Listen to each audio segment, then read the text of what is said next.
So if you're joining us from across Africa, Europe, good afternoon and welcome.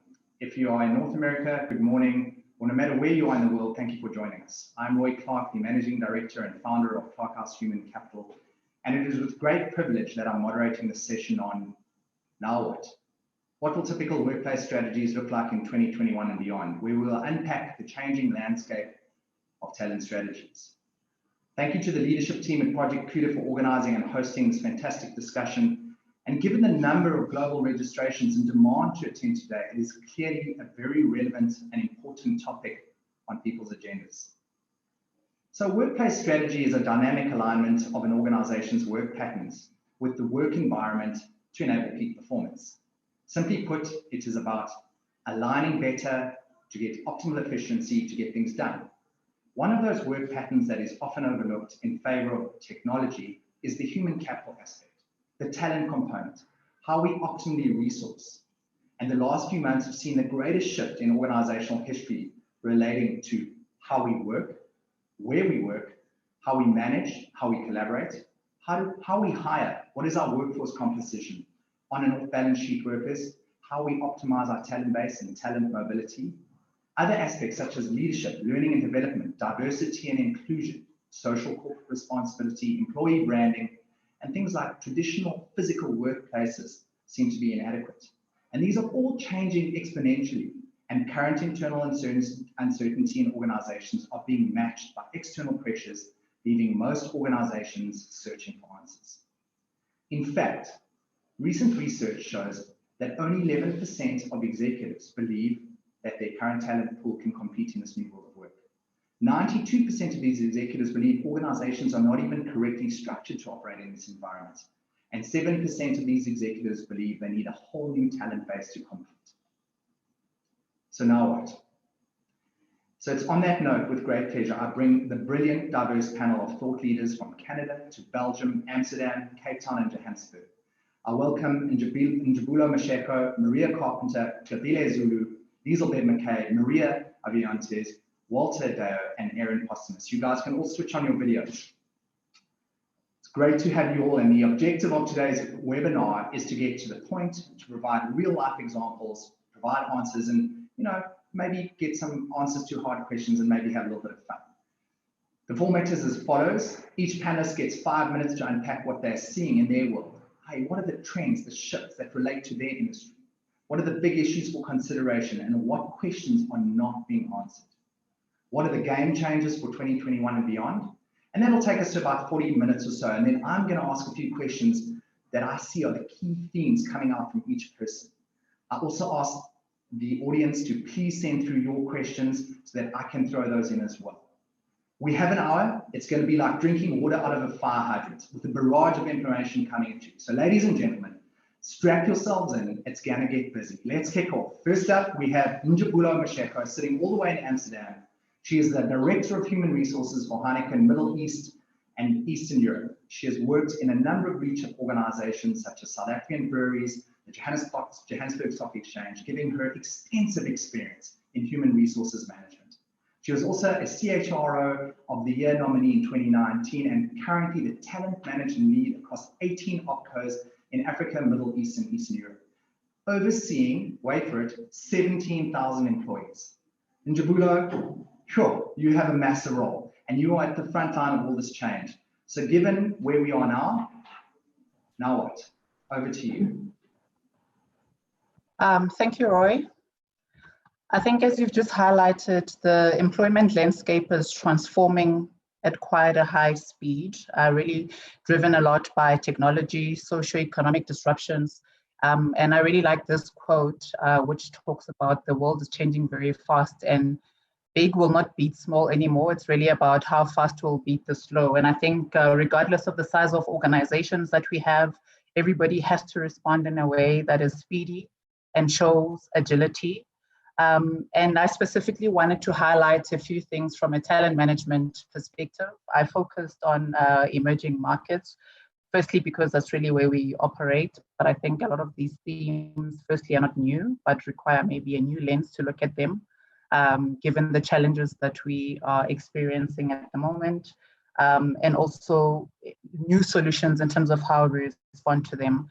Typically in the emerging space, in the emerging market space, you find a lot of gaps around capability.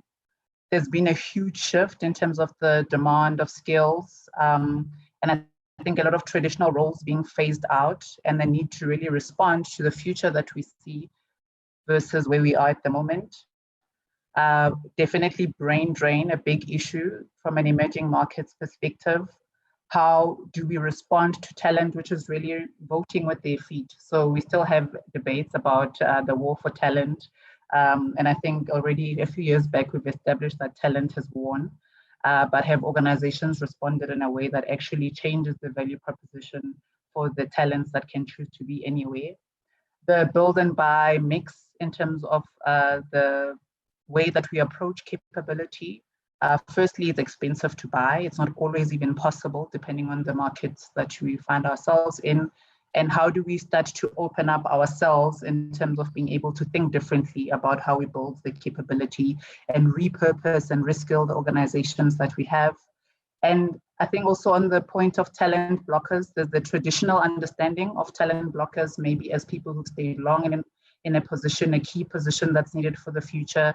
But I'd also like to highlight it from a diversity and inclusion perspective, because again, it's a topic which should be exhausting by now because we always talk about it, but do we do enough to actually be able to be intentional in creating the right mix of talent from a diversity and inclusion perspective across the spectrum, not just gender, race, age profile. When you look at generations, the type of skills that we want to be able to build the future that we say we want, and how do we accelerate that agenda?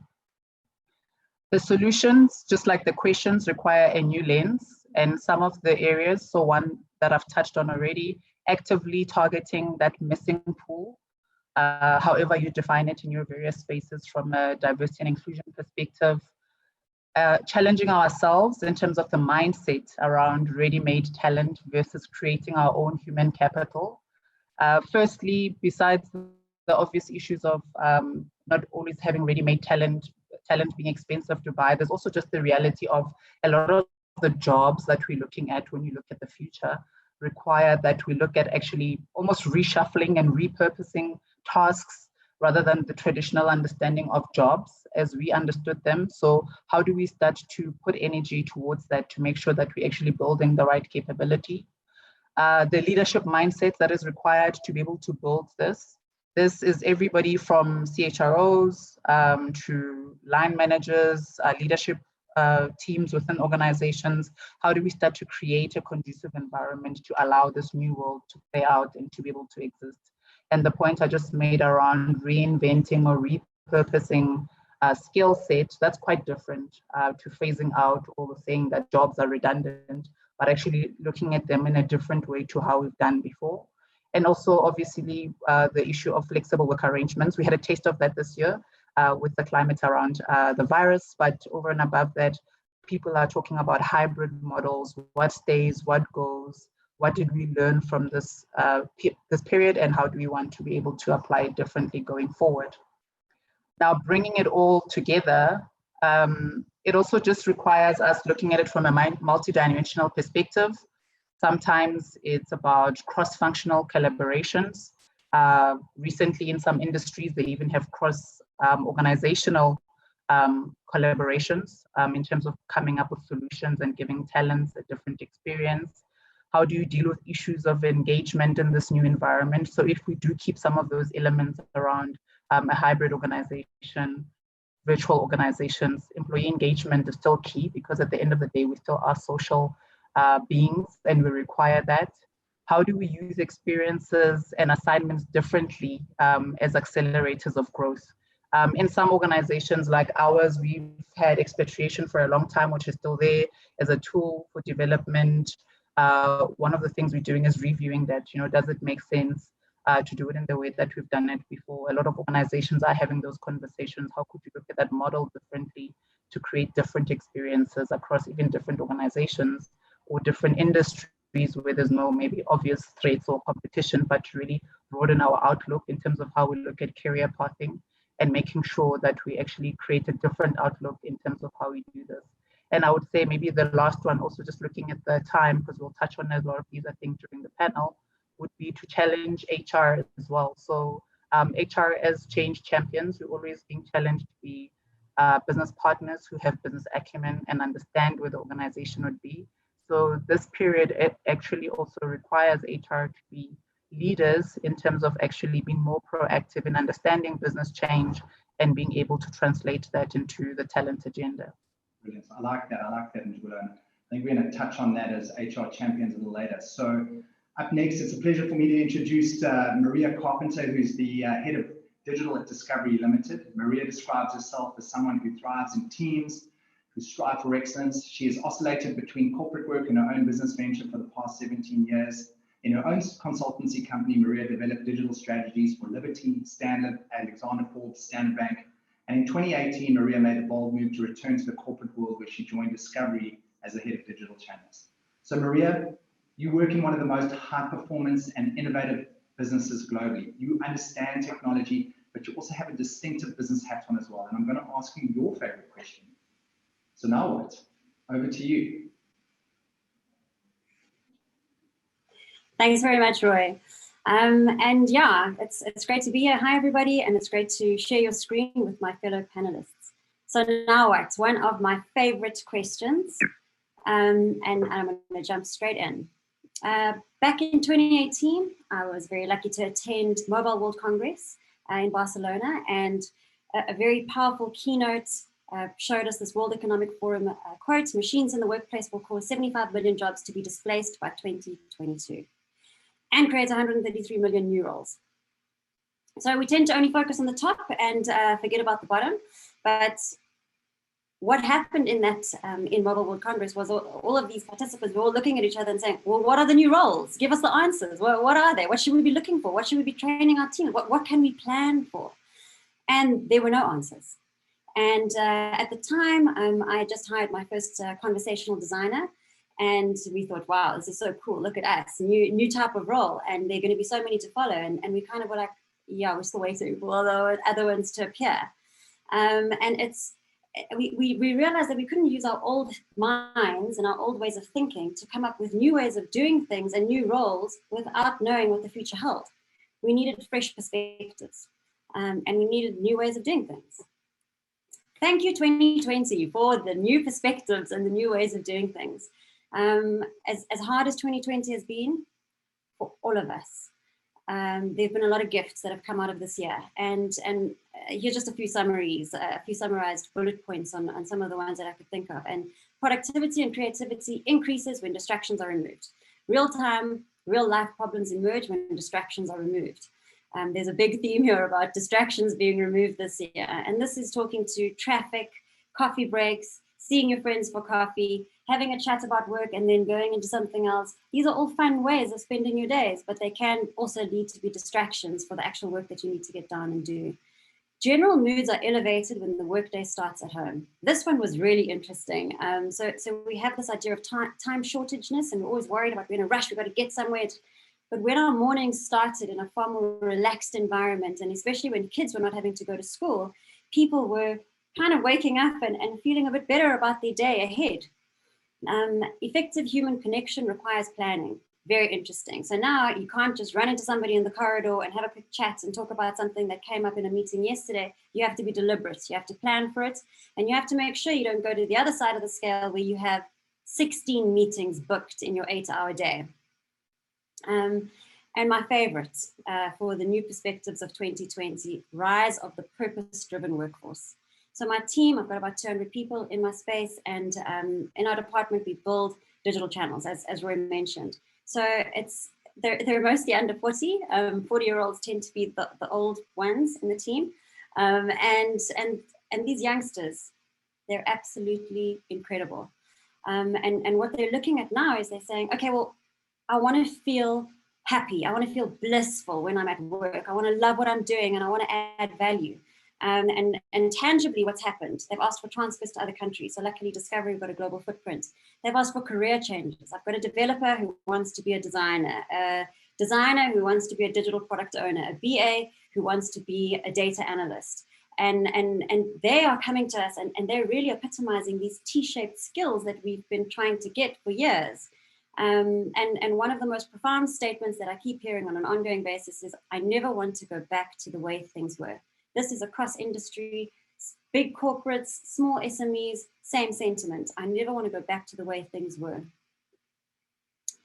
And you've got two Marias and two Greeks on the screen here. So obviously we're going to have a Greek philosopher making an entrance. A great quote from Socrates. The secret of change is to focus all of your energy not on fighting the old, but on building the new. And we've really been gifted this opportunity by 2020 where we don't have to fight the old ways of doing things. We've got a new, fresh opportunity. We can actually start from scratch. Not only that, but we are able to do that together. So employer, employees, even employees' families, we can now define this new way of working and this new way of reaching success for this purpose-driven organization, the purpose-driven employees. We're going to work it out together. And some of the examples that I can offer you is obviously flexi time. And going even beyond that, we want to define outcomes. So we don't want to have to micromanage our team members. We want them to know what they need to do, and they can do it wherever they are and whenever they get the time that they've carved out to do their work.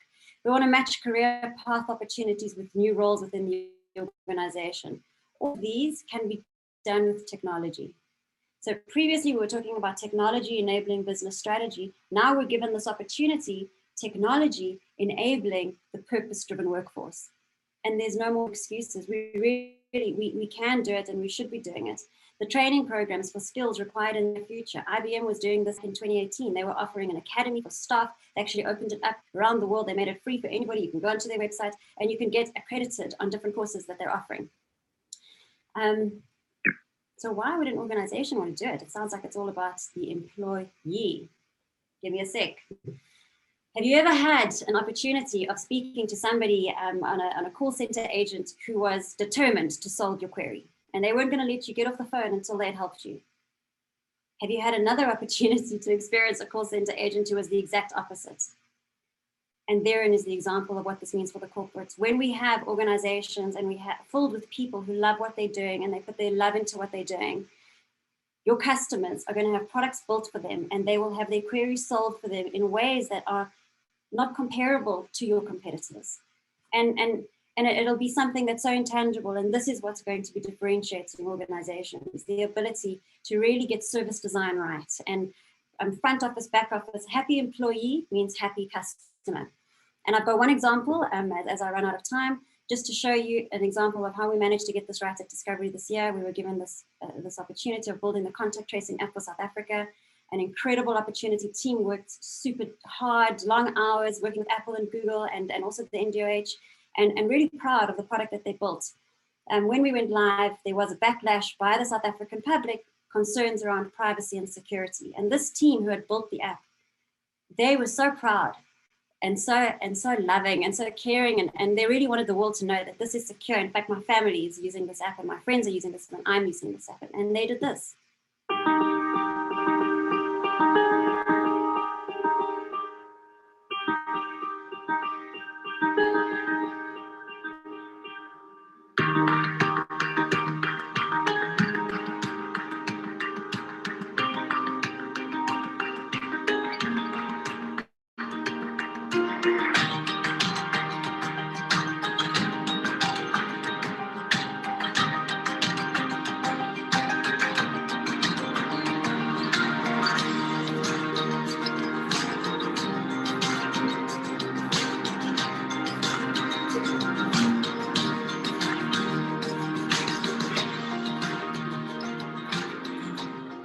Thank you, and I look forward to your questions. Oh, that is awesome, Maria. And I love the concept of purpose-driven workforce and using multi-skills across multiple verticals. So without further ado, it's Gabile Zulu next, and she's the people lead and HR director at Sub-Saharan Africa Mondelez International. She is a seasoned international HR professional and strategist with extensive generalist human capital experience, an accomplished leader with African and global experience in leadership development, talent management, and particular passion for the development of women and youth. She has numerous achievements and awards and was the 2018 Global HR Leader of the Year at Mondelez International and a 2019 CHRO of the Year nominee. So, Gabile, Over to you. Now what? Thank you, Roy. Good afternoon, good morning, good day to everybody. Thank you for having us today, kind of sharing our experiences regarding what post-COVID talent management strategies would look like.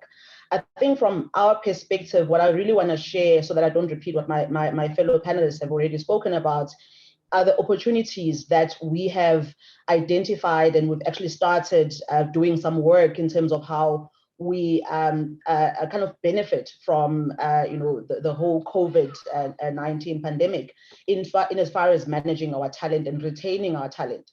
I think it was Njabulo who spoke about D&I. We've definitely seen this as an opportunity for us to be able to retain women and young people in our organization, as well as parents. Mondelez is not new to flexible workplaces, but it was obviously not to the extent where it is now. But some of the decisions and the programs that we're putting in place will truly allow people to integrate the work and personal life, and not necessarily feel like they have to choose work or raising families. I think particularly for South Africa, we've seen a trend in recent years where women are checking out of the workplace because it just becomes very difficult to balance the demands of work as well as your personal life in a society where women are still traditionally expected to be the homemakers. So I think for us, this is really a good benefit now that people can do work from anywhere else in the world where there are opportunities. Mobility is no longer an issue. I think 5 years ago, this was already somewhat the case in our business, where we've really leveraged technology to enable people to work from wherever they are in the world. Of course, taking into account things like time zones, and making sure that people still are able to balance, their personal lives. If you are in Australia and you're supporting a South Africa team, you can imagine, the pressure that will bring on you from a time zone perspective. But people now have access to opportunities wherever in the company where they can find them without the need to actually physically relocate to those areas. And for us, this is a big plus.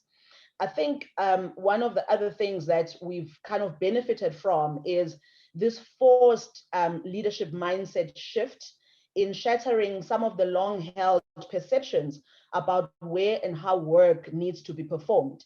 I think we all have, traditional leadership in our organizations where people still think for you to do work, you must be physically in an office.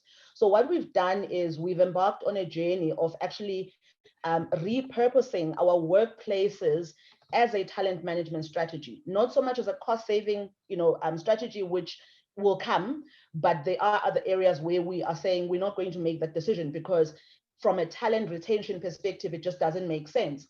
If I look at our Nigeria offices, for example, we are not able to move people to co-working spaces simply because of availability of infrastructure, but also safety and security issues. But if you come down to South Africa, what we've done is we've said our office is no longer going to be a place where people drive for 3 hours every day to just come and sit at a desk and have virtual meetings with people outside of South Africa, which really didn't make sense.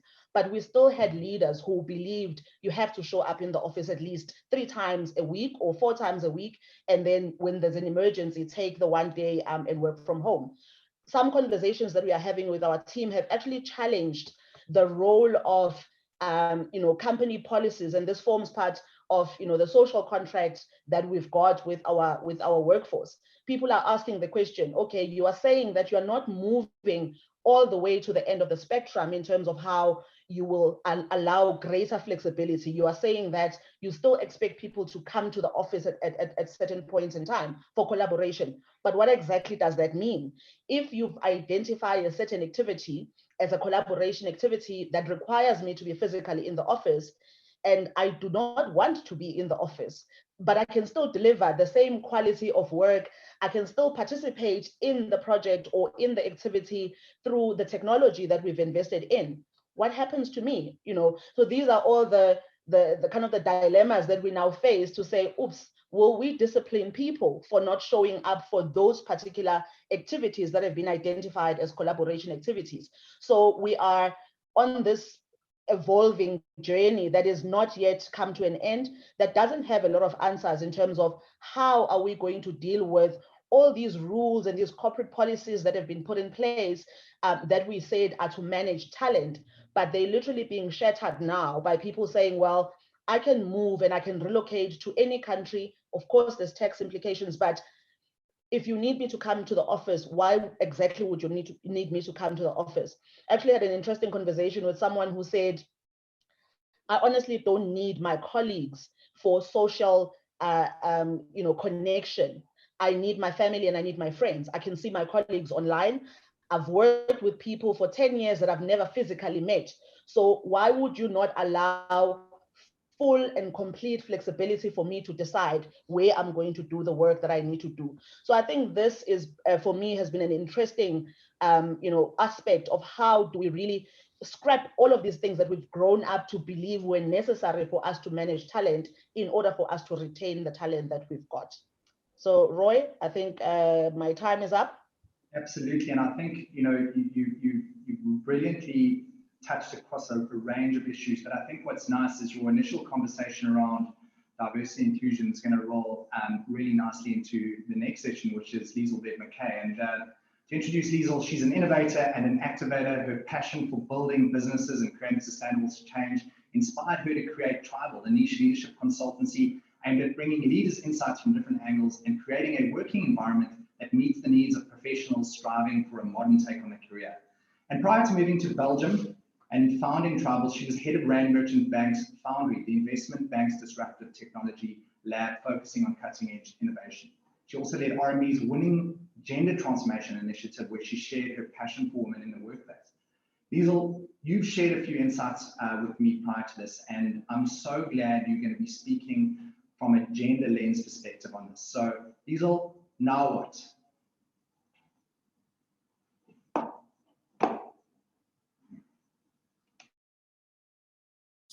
Do you see my screen properly, Roy? I just had a message to see maybe it's not maximized. Do you see it properly? 100%, we can see it. Okay, good. So let's start from a woman's perspective with where we are right now, and it is really not a very pretty image. I've shared some stats on the slide about what COVID has done to women in the workplace, but there were so many that if you're really interested in this, you can go to the Tribal Instagram account. I've put the sources and more of the data there, but just to highlight some of them. Since the crisis, female jobs are 19% more at risk than male ones, simply because of the fact that women are disproportionately represented in many sectors negatively affected by this crisis. And although women make up 39% of global employment, they account for 54% of overall job losses. In fact, it's estimated that 2/3 of all jobs that are lost and will not be recovered are women's jobs. Women under the age of 25 have been especially badly affected, with 36% of them losing their jobs compared to 25% of young men. And mothers in two-parent households are doing on average 1/3 of the uninterrupted paid work hours of fathers.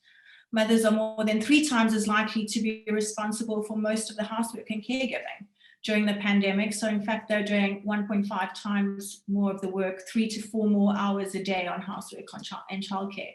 And why is that important? It's important because every 2-hour increase in women's unpaid care work corresponds with a 10% decrease in their ability to participate in the labor force. So it is really significant. In fact, Melinda Gates has warned that even a 4-year delay in programs relating to promoting gender equality will wipe out potentially $5 trillion. $5 trillion from the global GDP by 2030. It is bleak.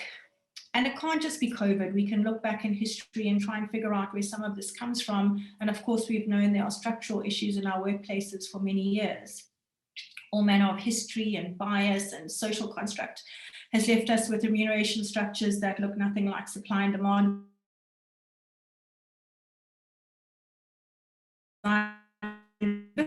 Still used as a basis for remuneration. And the 8-hour workday, well, that has its roots in the Industrial Revolution, the first one. We're in the 4th one. So you get where I'm going with this. Times have changed, but our corporate structure has in very fundamental ways not. The ways of work that were suited to our grandparents don't work for those of us working today who do different work in different places and look very different.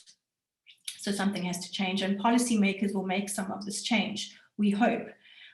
They have to. The World Economic Forum estimated it will take 257 years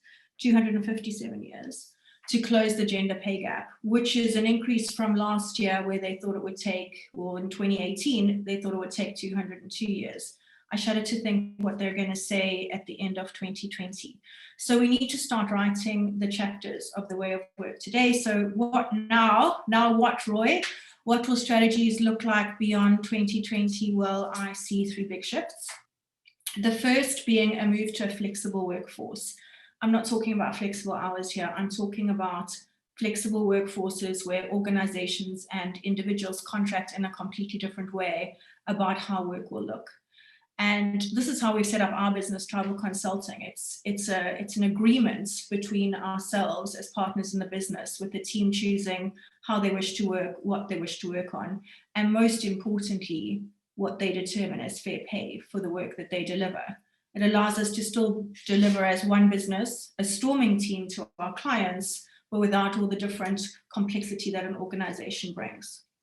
The second point is that inclusion is now going to be an imperative. With this kind of devastating losses that we've seen both in small businesses and in big organizations, inclusion is not going to be a nice to have.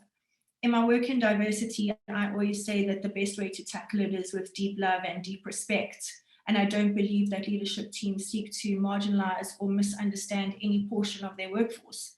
But we only know what we know, and a leadership team that looks one way and has only walked in a very specific type of shoes really can't understand how it is to walk a pebbled pathway in stilettos. It's as simple as that. And folks moving forward are going to be looking for diverse teams that will be protecting their interests, that are seeing them, that are understanding them, and that are protecting their very particular needs. The third one that's specifically going to be driven, I think, a whole lot faster because of this crisis is equal pay for equal value. Not pay parity, not equal pay for equal work, but equal pay for equal value. And New Zealand has just passed a bill which they've called pay equity. And Amy Ross, who launched it, said it's not the bankers and the hedge fund managers and the highest paid people upon whose services come to rely. It's our supermarket workers, it's our cleaners, it's our nurses, and they're all women. This is equal pay for equal value, valuing roles that provide to society in a completely different way. And more of this will be coming because, Roy, we just simply can't wait another 257 years for this to catch up. 257 years, you have to be kidding me. And I love the notion of equal pay for equal value, and such fascinating insights. And I think we're going to unpack the diversity and inclusion topic a little bit more in the Q&A. There's a few questions coming through. I can see a lot of questions coming through on the chat, so we will get to those at the end. But in the meantime, I'm saying good morning to Maria Ovenites, who's all the way from Toronto, bringing over 20 years of progressive experience with talent acquisition.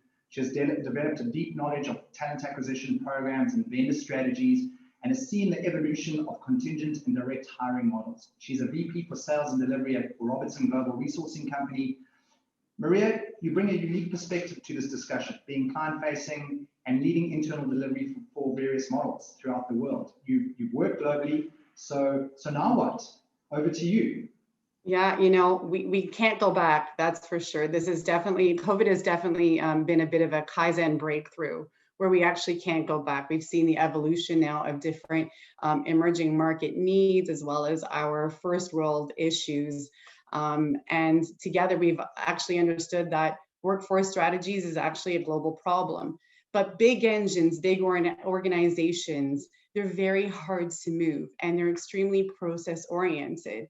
And frankly, there's no bigger process oriented function within an organization besides finance and accounting than HR. So really, where do we go from here? So I see a couple of things on the horizon, to be honest with you, where we've recognized as large organizations that they can't pivot the way a smaller entrepreneurial company can to take advantage of different global gig platforms where they can actually access talent as they need. And so what I see actually really coming into the fold is outsourcing talent acquisition strategies to organizations that are a lot more nimble, faster to market, but still do as the end client wishes.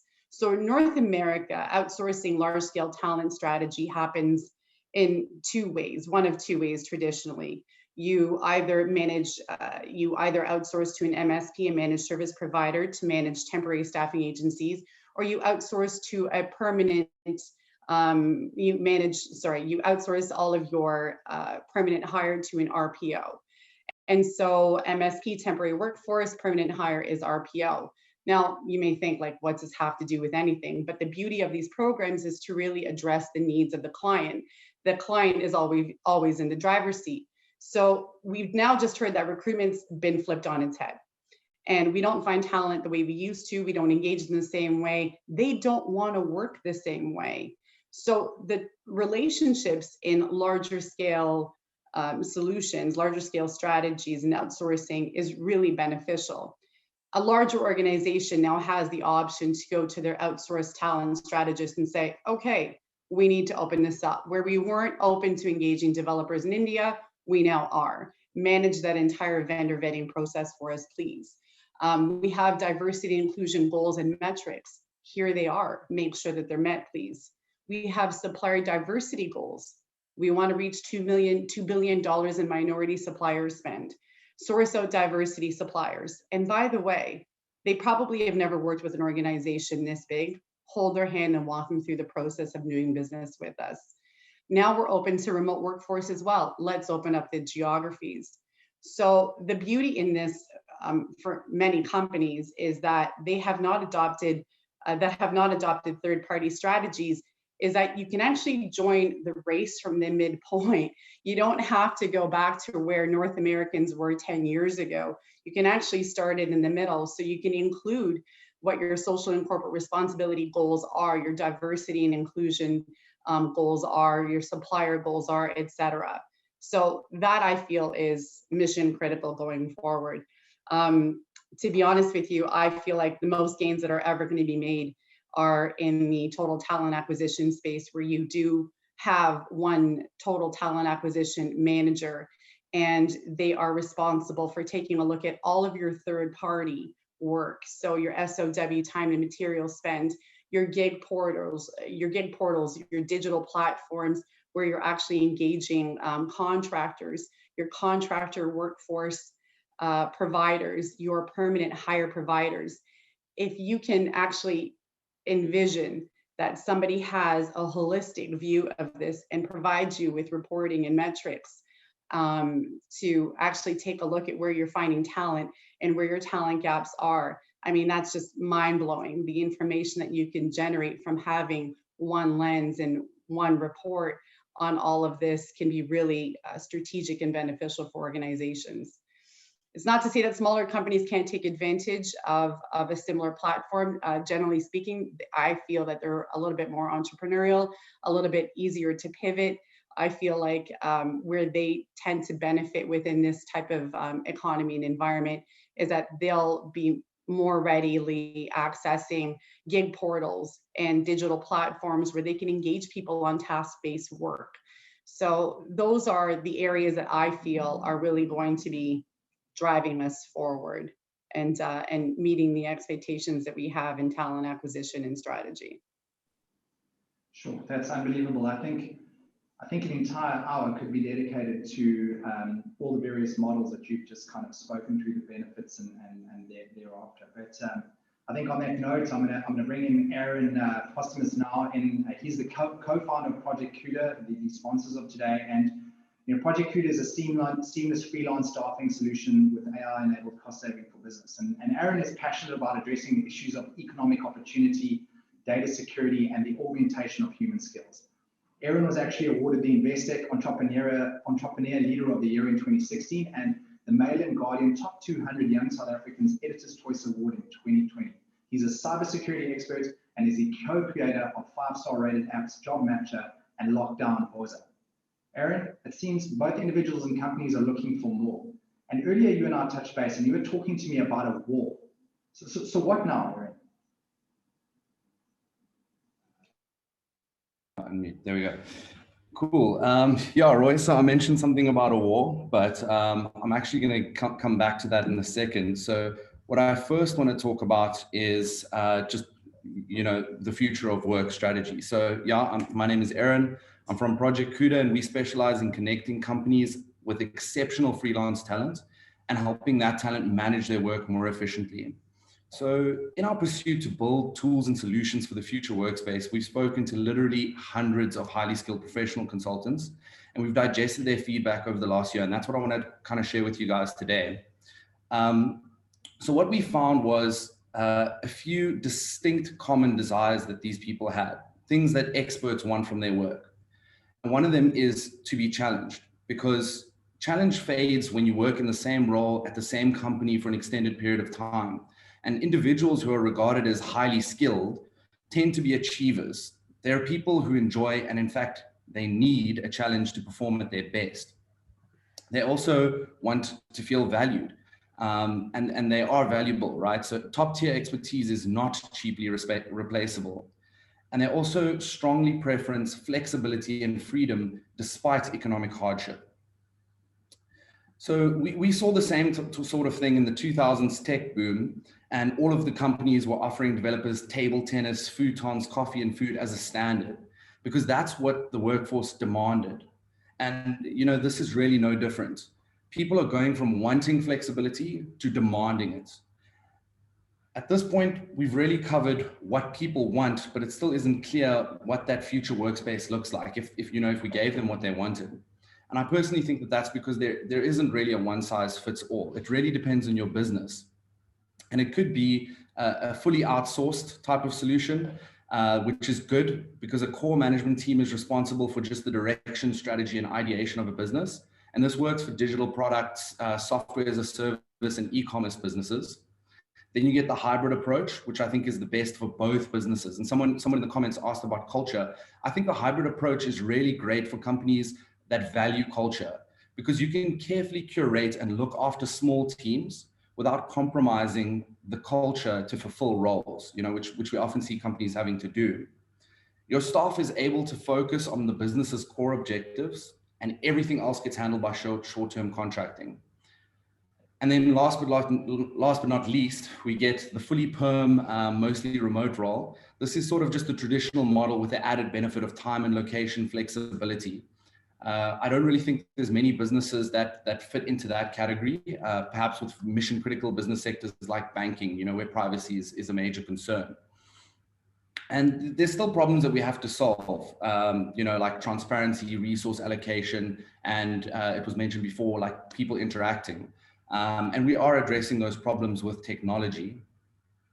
In terms of physical office space, I imagine a future where we have shared workspaces and individuals are working on specific projects, and you could work with people that you get on with instead of the chatty Cathy in the booth next to you. You have the freedom to move around, and companies may, instead of having physical buildings and spaces, pay a membership or give an allowance for their staff to be able to use shared office spaces all over the world. So we've come to establish, for a number of reasons, that companies don't really have a choice to go in this direction. But I think there's a great silver lining here, in that it's actually proving to be better for businesses. Businesses are able to be leaner, be more experimental, and focus more on their core functions.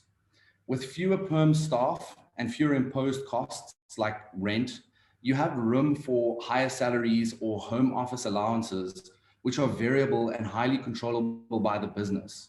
And that's why you can be leaner. And when COVID 2.0 comes in whatever form, a company can have a leaner ledger and drop experimental projects and go into a resilient mode much more quickly than what was previously possible.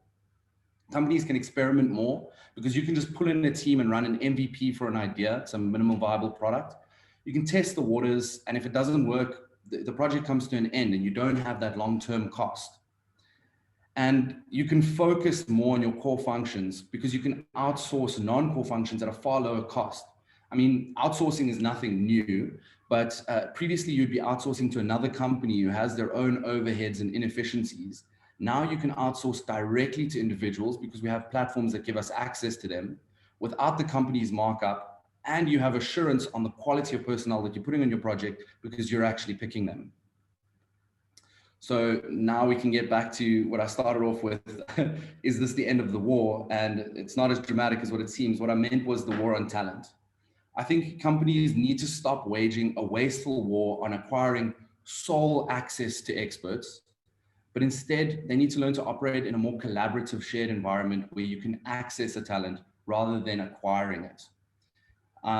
Just to share a little bit of my dream, I kind of see like a utopian future where menial tasks are automated entirely and people will be free to travel anywhere whilst working. Every individual may have some form of universal basic income, and their life focus needs to shift from doing a job for survival to pursuing your passions, being challenged and solving problems. And I think that the core thing about this is that this utopia only exists if we speak and ideate openly on how to structure that civilization. We need to accept that AI, automation, and the gig economy are eventualities.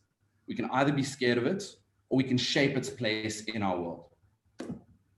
Oh, well put, Aaron. You can either shape it or, you've got to shape it yourselves. And I think it's around not so much talent acquisition, but more around talent access. And I really think that leads nicely into our last panelist, Walter Deo. Walter, welcome. Walter's recognized as an expert in the field of disruptive innovation, business reimagination, and emerging technologies. He is a Deloitte Africa Chief Digital and Innovation Officer and a member of the firm's Global Innovation Executive. He works with CEOs of leading organizations to scale innovative and impactful technology and concepts into high-growth, sustainable entities. He is the recipient of the Constellation Transformation 150 Award, which recognizes the top global executives leading digital businesses in transformation efforts. Walter, it's been a crazy year. But in all honesty, it's probably just going to get more crazy. So now what? Over to you. Thanks a lot, Roy. So in terms of so now what, I think we've got the debates we've been having around the future of work and the future of jobs and the workplace, etc. Those emotive debates are out the window. We have to deal with the facts, and I think we're moving into a world where work has been disconnected from jobs. And jobs and work are being disconnected from companies, and companies are rapidly becoming platforms. And just, we can reflect on our own experiences over the last 8 months. I've got high reverence for this topic because of its complexity and its importance in getting it right. And Sabine pointed out something very important that we all need to reflect on. The biggest risk we face as organizations is not the progress of technology. There's just too much media hype around that. It's not the progress of the technology. It's the paralysis at the leadership level to explore new ways of doing things. We can't, and it's not just about how we run our businesses and the products and services we take to market. It's also about how we manage talent inside our organizations and bring that expertise into our business. So a couple of things to consider. This is a multidimensional conversation, and we could spend the whole day talking about this. There's a horizontal element to it. If we're wanting to modernize our business to remain, globally relevant and competitive, there's various phases along the way, and each phase gives us a hint as to what the workforce needs to look like. Secondly, there's a vertical element to it. We can't have this conversation on our own as private organizations. It has to be a conversation between the citizen, the government, and private sector because of the impact that sort of flows up and down. We've got to recognize that these time horizons don't just appear. It's not step changes that we're experiencing. We are all, I think, in many instances, missing the whispers of change that have been whispered in our ear for some time. And if we ignore the whispers, when change eventually arrives at our doorstep, it is very disruptive. The other thing we need to consider is that there's probably in this new wave of change, a bigger disruption to the white-collar worker than the blue-collar worker. So it's a lot easier to bring about significant shifts to high-functioning cognitive jobs than what it is for a very physical job. Additional components to think about, maybe to feed the questions and debate afterwards. This is all about economics. Companies aren't adopting new ways of doing things because everyone else is. If a company is doing it right, they're looking at the 3 digital dividends of growth. So it is, exponential growth. Am I able to use these technologies and these digital platforms to grow my revenue and impact in the business? Can I use the same technologies? The second dividend, is productivity and efficiency. Can I use the same technologies to reduce the cost at which I operate my business, which is a very good strategy in the current environment. The lowest cost producer, not the cheapest provider of service, always wins in the market. And then the third dividend is about that customer experience, and Maria touched on that. The customer experience in highly commoditized markets and industries is the last line of differentiation. And so organizations are investing into tech in order to make sure that they're ahead of the curve and address their new customers' needs. All of this is enabled by technology, not led by technology. It's enabled by technology, and it requires workforce transitions in order to ensure that the workforce is relevant. Now, one of the things we've got to touch on is talent and training and skills. I'm of the opinion, and if I reflect on my own experiences, is that, in the past when I ran a unit called Monitor Deloitte, it was a premier high-end strategy unit. My value proposition to my team was, the reason you work here is because you got in and others didn't. And I created this feeling that the smartest people worked in my team. When I reflect on that, I think that's the most ludicrous concept. It's ludicrous to think that even though I may have a few thousand people in my organization, that outside the organization, there's a few million people, hundreds of millions of people around the world with the skills that I need. And so what it suggests is that when we think of talent, we need to embrace ecosystem models. And ecosystem models speaks to what Aaron spoke about, smart platforms that connects expertise with the problem that has to be solved. And it doesn't just have to be task-based. I think certainly there's a lot of task-based opportunity, but we're now moving into high cognitive functioning type connections that organizations need. And so if I'm an organization and I'm open to challenge my HR protocols to say, I'm comfortable with the fact that I don't have to have that resource under roof or permanently on my books, and I'm open to engage in these ecosystems, then I can get those skills into my business, whether they're in South Africa, whether they're globally, and vice versa. Our resources can service organizations in other parts of the world. So ecosystem speaks to the individual, the expertise, but it can also speak to smaller companies partnering up with larger organizations to create a symbiotic relationship. And I've enabled that quite effectively in my venturing environment, where I use smaller organizations to close capability gaps that perhaps we've got for a moment in time, and at the same time they benefit from that relationship because they get access to market. So it creates a rising tide for all those involved. Talent, if I go on the other side of talent, I think we need to challenge the fluency capability inside our businesses. And perhaps the HR practitioners and the HR leaders and learning leaders in our business, how often does your fluency programs change, in order to keep your people relevant? Our knowledge is decaying at about 30% a year, yet I've dealt with organizations whose learning programs have remained unchanged for 4, 5, 6 years.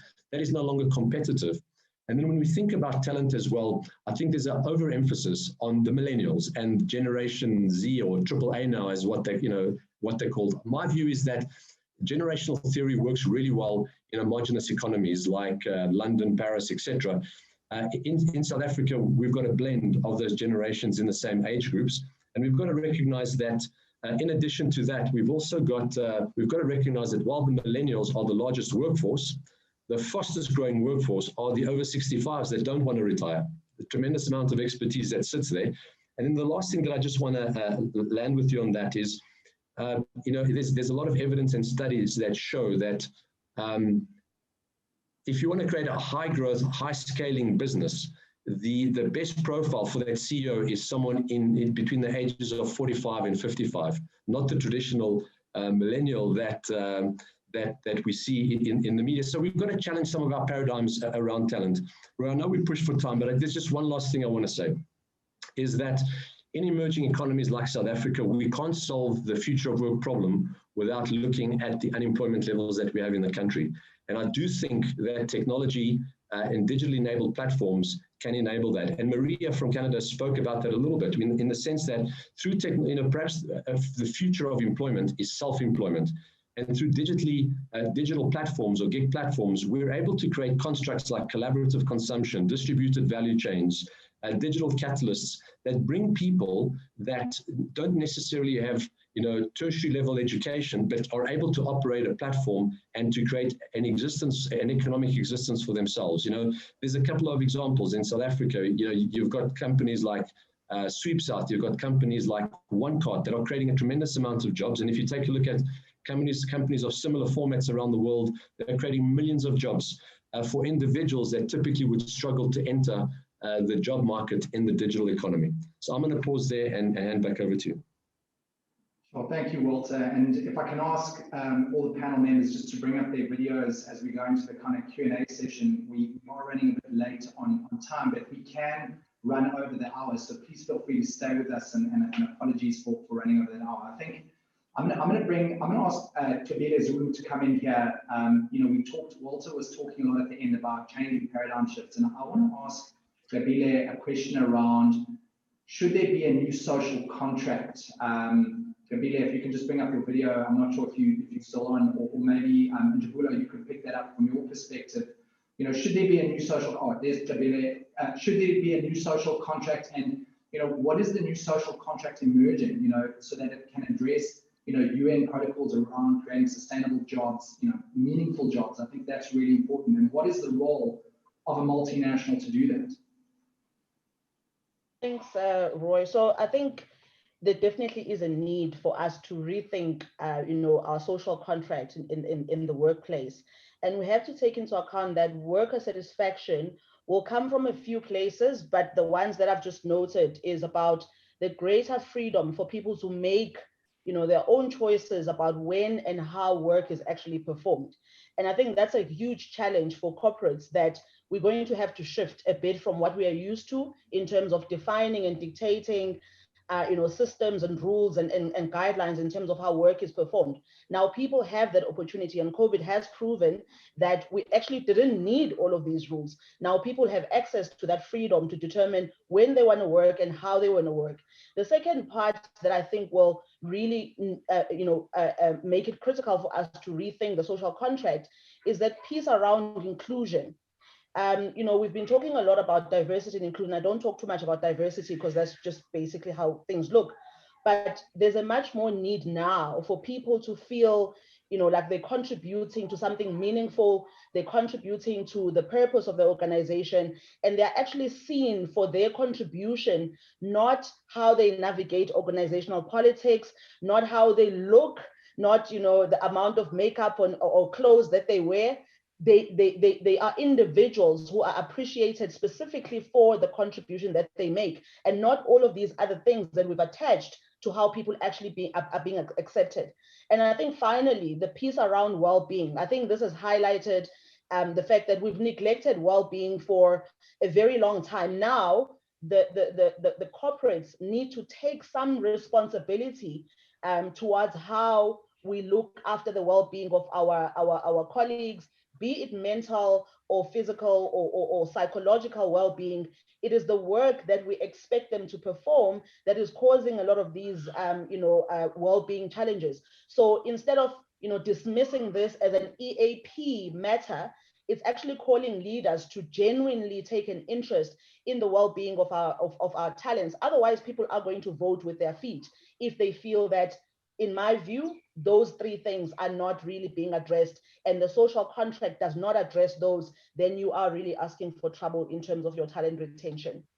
Brilliant, and we're getting applause from the audience on your comments there, Kabila, and got a great question coming from the audience. We've got many. I'm going to try to get through as many as I can, but maybe this is for Njabulo, and maybe Maria Avanites could also jump in here. Are big corporates really pivoting their policies and processes yet? Who is leading the way, and what are the new standards being set? So I'm going to ask Njabulo to jump in there and ask us and to answer that question.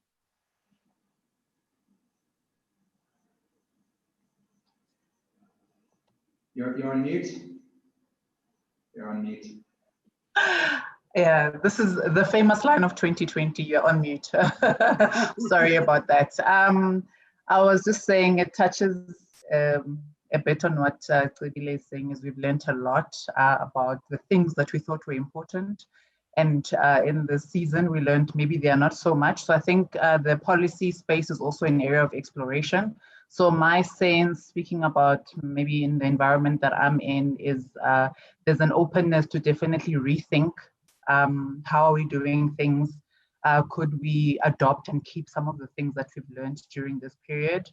I wouldn't say that with my hand on my heart that we are leaders in that space, but certainly we're relooking our digital approach and how we are thinking about these topics. Yeah. Okay, awesome. Lieselbert, I want to bring you in here because you touched on the gender transformation or gender issue, that there's a massive diversity and inclusion issue that also needs to be addressed.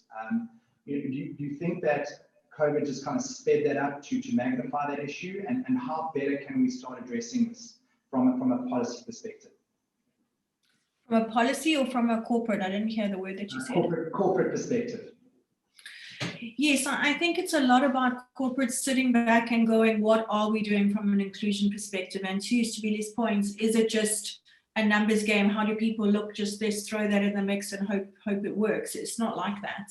We have to be really considering how we get to a point where everyone that works in our organization feels that they are safe and that they can thrive. And my views on allowing the excellence of people to shine through. It comes back like anything to the senior leadership. Everything around inclusion and allowing people to work in their excellence comes back to how well is the top level leading, and are they seeing the people below them? And to my point in the conversation I was having, it's very difficult for a team of people to who look one way to really understand, as informed as they are, as much information as they have, with as much love, respect, and empathy that they have. It's very difficult for them to really care about the same issues that people that aren't maybe like them are experiencing. Brilliant, brilliant. Erin, I want to bring the gig economy flexibility has come up quite a lot. Do you think it's just been COVID that has kind of accelerated this need for the gig economy? Is it just that? Yeah, so I think we saw a lot of data that was indicating a move towards remote work and the gig economy way before lockdown. COVID has simply been the accelerator. A number of factors like urbanization and the evolution of drug-resistant viruses. I know it's a little bit hectic, but that leads me to think that if we go back to the way things were, that we're just asking for it to happen again. But if our people move towards a more distributed and home-centric environment and a gig economy environment, that might be avoided, or at least businesses won't be forced to come to a standstill. And I know there are a few issues there. Some of them are whether people can work from home or work remotely, and some of those are whether a business is resilient enough to survive something like a lockdown. And I think it addresses both of those things.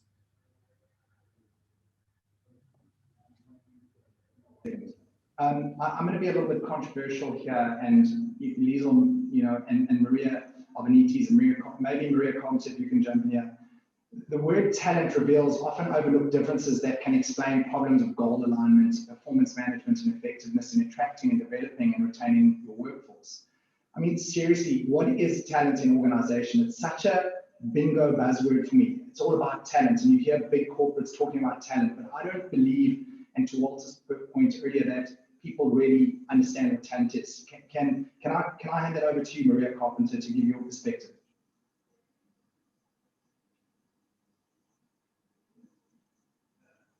You're on mute. What is talent? That's the question. That's the question. What is talent in organizations? So for me, an extension of that question is, can talent be learned, or is something that you're born with? And I don't believe that you can't learn.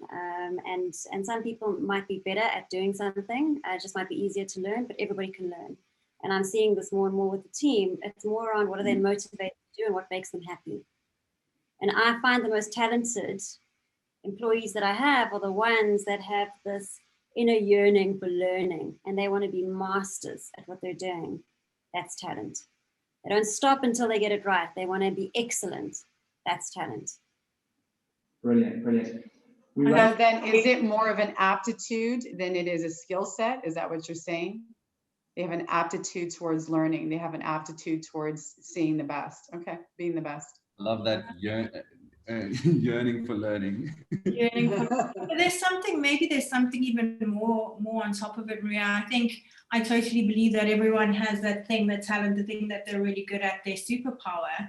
We don't really need a war for talent, Roy. We need a war for leadership, because what happens in an organization is that leaders will have this job role and they say we need talent, and they go out there and they find this incredible, amazing human being and they bring them into the organization and tell them what to do.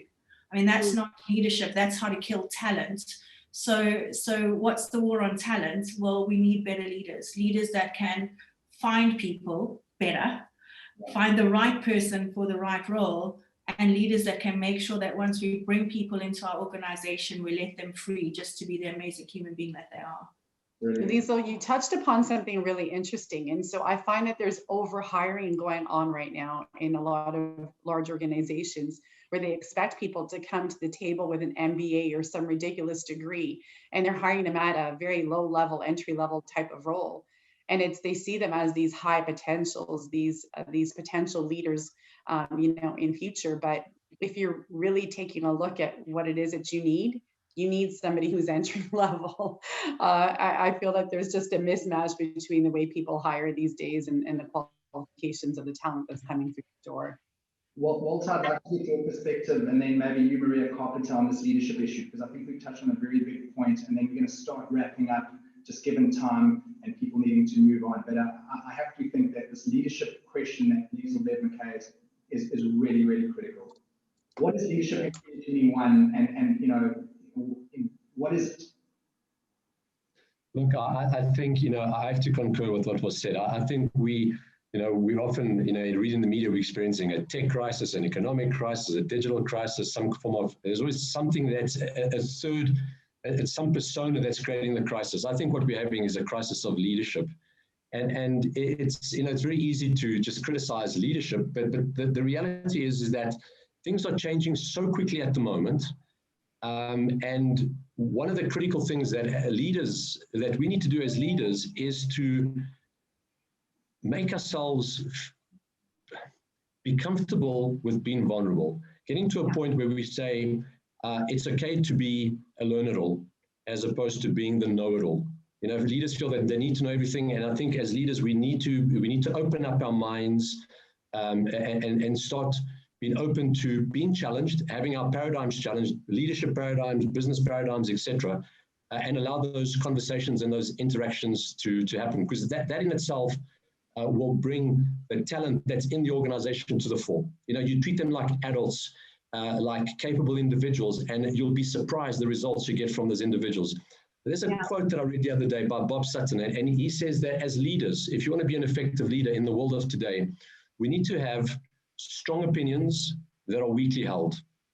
And if you just reflect on that, strong opinions would suggest that you've got a strong conviction about something. You articulate it, you quantify it well, you can debate it.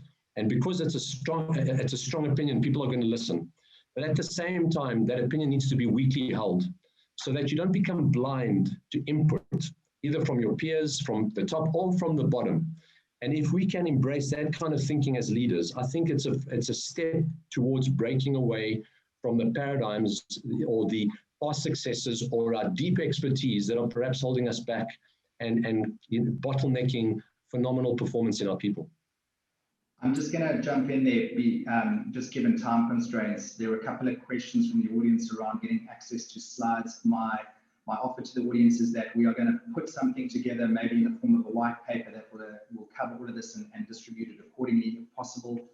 It's a bit hard to get through all the questions. Some of them have been answered indirectly, so we'll try and do that as well. But we're heading to 5:15. We're running a little bit late, but this is such an amazing debate, and I think we could probably keep going for another 4 hours, to be honest. But maybe to end off, if I can ask, starting with Walter, maybe just give us your last 2 seconds, 2 cents worth, and then we'll go backwards. So we'll go Walter, Aaron, and then backwards. I'll read you out. Go for it. I think as leaders in the business, whether you're in HR, functional area, or the CEO of the business, just be open to question and challenge everything inside the organization. No harm can come from that. I think in actual fact, you'll be surprised by the insights that surface. And that includes looking outside the organization for talent, challenge the traditional models. Brilliant. Aaron, over to you. Yeah, so I think it's just AI, automation, it's an inevitability. Let's have these conversations. Let's try and shape our future and let's take control of it. And exactly like Walter says, constantly evaluate that, question yourself, question the reality, the status quo, and challenge it. No harm comes from it. And until we figure out what the best way forward is and we move forward in that direction.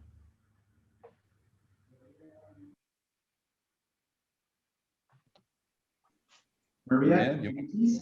Okay, be open to outsource where you lack speed and expertise. I think it's a common theme here.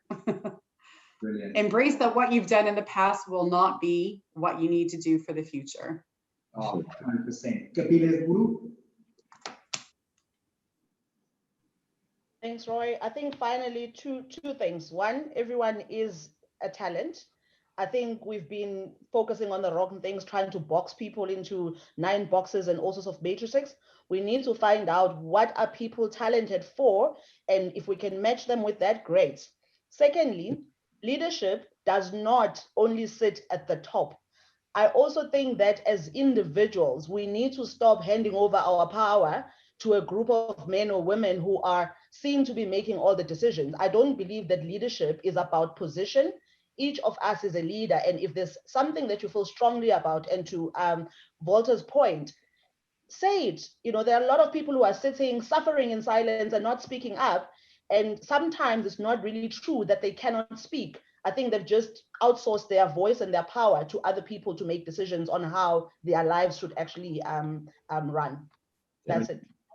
Lieselbert Mckay. Okay, my last point will be, let's not waste a good crisis. I think it's time for us to rewrite some of these chapters about how we work, and exactly to the point that Spila just made.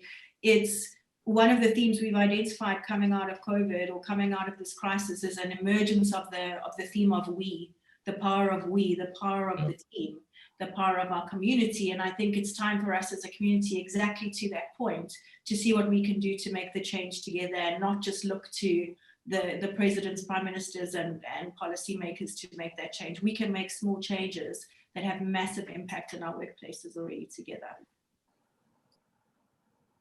Maria Carpenter. Thanks. Perfect segue. Thanks, Liesel. I'm all about in this together. And yeah, it's what we're seeing now is an opportunity for us to really prove that the whole is always greater than the sum of the parts. And we have really smart people around us. And being in digital, I've accepted that I can never be the best person in the room, because there's always an architect in every meeting. And so we want to utilize this talent that's inherent in all the people that we're working with to come together and come up with these best solutions together. It's always together. Employer, employee, even the families of the employees. Together we can come up with a better way of doing things. Because the old way, no one really loved it. We all like, we don't want to go back to doing it, but this is also a bit scary. Okay, cool, let's be scared together. Let's be vulnerable together. And let's say it's okay to not be okay. And let's come together, Canadians and Belgians and South Africans, and let's share the truth. And together we can create this new reality. Thank you. Awesome. Yeah, I'd say let's be open, rewrite history, even when we don't have all the answers. We have a fantastic opportunity for sure. And I think it's really about the willingness to learn, if I can echo what has already been said. Yeah. Awesome, awesome. Thank you for all the questions. I'm sorry we couldn't get to all of them. We've kind of run out of time, but I want to thank the Project Kooda team for putting this fascinating talk together. My mind is completely blown out. I've written so many notes. Should anyone want to get in touch with me or the panel, please connect with me via LinkedIn or drop the Project Kooda team an email on info@projectkooda.com. And then lastly, I just want to quote Albert Einstein, and it goes something like this. It says, "Imagination is more important than knowledge, for knowledge is limited to all we know and understand, while imagination embraces the entire world and all there ever will be to know and understand." Ladies and gentlemen, I thank the panel for expanding our imagination tonight and this afternoon, and I thank all of you out there who listened in. Embrace your imagination for the future of workplace strategies and talent in 2021 and beyond. Thank you so much for your time tonight. I'm Roy Clark. Have a good evening. Cheers. Thank you. Bye. Cheers, everyone. Thank you so much for your time.